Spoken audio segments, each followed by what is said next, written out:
আল্লাহ তাআলাকে ভয় করা অনেক বড় গুণ। কুরআনুল কারিমে অনেক আয়াতে তাকে ভয় করার নির্দেশ দিয়েছেন স্বয়ং আল্লাহ তাআলা। কিন্তু আল্লাহকে ছাড়া আর কাউকে কি ভয় করা যাবে? এ সম্পর্কে ইসলামের নির্দেশনাই বা কি? তাকে ভয় করতে হবে এ মর্মে নির্দেশ দিয়ে কুরআনুল কারিমে মুমিন বান্দাকে উদ্দেশ্য করে আল্লাহ তাআলা ঘোষণা করেন, তোমরা একমাত্র আমাকেই ভয় করো যদি মুমিন হও। সূরা মায়েদা আয়াত ১১২। তো প্রিয় দিনী ভাই ও বোনেরা, এমন তিনটি বিষয় আছে যে তিন বিষয়ে একমাত্র মহান আল্লাহ তাআলা ছাড়া কাউকে ভয় পাওয়া যাবে না। কি সেই তিনটি বিষয় তা জানাবো আজকের এই ভিডিওটিতে ইনশাআল্লাহ। তাহলে এবার মূল আলোচনা শুরু করা যাক। প্রথমত, শিরক। আল্লাহ ছাড়া কোনো মানুষকে কল্যাণ অকল্যাণের ব্যাপারে গোপনে ভয় করা, অর্থাৎ এরূপ ধারণা করা যে দুনিয়া ও পরকালে অলি আউলিয়া, ফেরেশতা, জিন, বিশাল বৃক্ষ কিংবা ক্ষমতাধর কেউ গোপনে তার ক্ষতি করার নিশ্চিত ক্ষমতা রাখে, এমন বিশ্বাস পোষণ করা। চাই সে ব্যক্তি কিংবা প্রাণী জীবিত হোক বা মৃত। আখেরাতের ব্যাপারে শিরকি ভয় হলো এমন নিশ্চিত ক্ষমতার অধিকারী বলে বিশ্বাস করা যে সেসব অলি আউলিয়া, ফেরেশতা, জিন কিংবা বিশাল প্রাণী বা জীব পরকালে তাদের উপকারে আসবে, সুপারিশ করবে, অন্যায়ের আযাব দূর করবে, তাই তাদেরকে আল্লাহর পাশাপাশি কল্যাণ লাভে ভয় করা।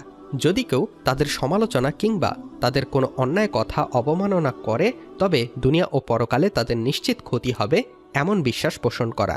তাছাড়া মক্কার কাফির মুশরিকরা যেমনটি মনে করত যে তাদের দেবদেবীর সঙ্গে বেয়াদবি করলে কিংবা সমালোচনা করলে সে দেবদেবী তাদের দুনিয়া ও পরকালে নিশ্চিত ক্ষতির কারণ হবে। মানুষের এমন সব শিরকি ভয়ের ব্যাপারে আল্লাহ তাআলা ঘোষণা করেন, আল্লাহ কি তার বান্দার জন্য যথেষ্ট নয়? অথবা তারা মুশরিকরা আল্লাহ ব্যতীত তাদের যেসব দেবতা রয়েছে তারা আপনাকে সেসব উপাস্যের অনিষ্টের ভয় দেখায়। সূরা জুমার আয়াত ৩৬। দ্বিতীয়ত, হারাম বা নিষিদ্ধ। আল্লাহর বিধান পালন থেকে বিরত থাকা হারাম বা নিষিদ্ধ। আল্লাহ তাআলার এ বিধান, যেমন নামাজ, রোজা, হজ, জাকাত ইত্যাদি ফরজ নির্দেশ পালন করলে নিজের ক্ষতি হবে, কারো প্রতি এমন ভয় পোষণ করা হারাম। এ ব্যাপারে হাদিসে কুদসিতে এসেছে, কিয়ামতের দিন মহান আল্লাহ বান্দাকে বলবেন, অন্যায় কাজ দেখার পরে কোন জিনিস তোমাকে তা পরিবর্তন করতে বাধা দিয়েছে? তখন বান্দা বলবে, হে প্রভু, মানুষের ভয়ে করিনি। তখন আল্লাহ বলবেন, মানুষের চেয়ে আমিই তো ভয়ের অধিকতর হকদার ছিলাম। ইবনে মাজা। সুতরাং কোনো মানুষের ভয়ে আল্লাহর বিধান পালনে বিরত থাকা হারাম। তৃতীয়ত, বৈধ ভয়। স্বাভাবিক স্বভাবগত ভয় করা জায়েজ বা বৈধ। যে ভয়তে আল্লাহর সম্মান কিংবা ক্ষমতা ও নির্দেশের সঙ্গে সংঘর্ষ হয় না, আর তা হল শত্রুকে ভয় করা, হিংস্র প্রাণী থেকে ভয় করা, আগুন থেকে ভয় করা, পানিতে ডুবে মরার ভয় করা ইত্যাদি। মনে রাখতে হবে, এ জাতীয় ভয় দোষের নয়, বরং এসব ব্যাপারে ভয়ের সঙ্গে সঙ্গে সতর্কতা অবলম্বন করা জরুরি। বরং নিজেদের নিরাপত্তার ব্যাপারে মানুষকে সতর্ক থাকতে কুরআন হাদিসে নসিহত প্রদান করা হয়েছে।